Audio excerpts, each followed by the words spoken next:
Samantala, mula sa pagiging hepe ng Western Mindanao Command, pinangalanan na ni Pangulong Ferdinand Marcos Jr. bilang bagong Commanding General ng Philippine Army si Lieutenant General Antonio Nafarrete.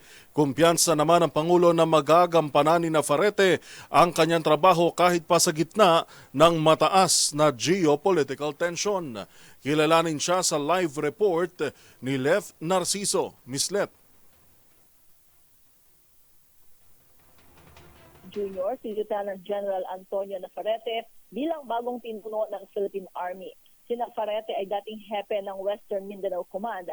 Pinamunuan niya rin ang 1st Infantry Division at ang Joint Task Force Zampela ng West Mincom. Kabilang rin sa mga hinawakan niyang posisyon ang liderato ng 1,101st Infantry Brigade, 11th Infantry Division, gayon din ang Office of the Deputy Chief of Staff for Operations, J3 ng AFP. Nagpasalamat si Nafarrete sa kumpiyansa at tiwala ng Commander-in-Chief at nangako ng buong dedikasyon sa pamumuno. Tututukan daw ng bagong liderato ng Army ang human capital development dahil naniniwala ito na ang tunay na lakas ng sandatahang lakas ay hindi lang sa kagamitan kundi sa mismong mga sundalo. Sa kanyang talumpati sa change of command, sinabi ni Pangulong Marcos na mamumuno si Nafarrete sa panahong mataas ang geopolitical tensions.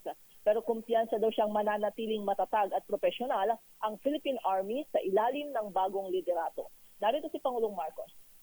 You will be assuming your role at a time when geopolitical tensions and global uncertainty are high. This will demand your vigilance and leadership to deliver clear direction and to show a firm commitment. But I have full confidence that under your command, the Philippine Army will remain steadfast, a pillar of strength and integrity, professionalism.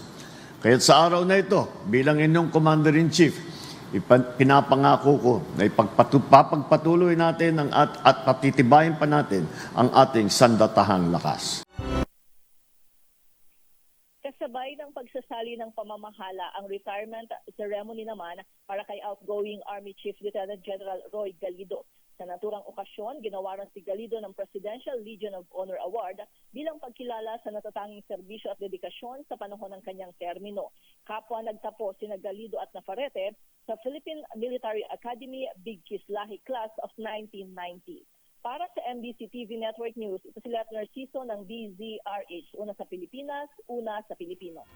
Live mula sa ginanap na change of command sa Fort Andres Bonifacio sa Taguig City. Maraming salamat, Leth Narciso.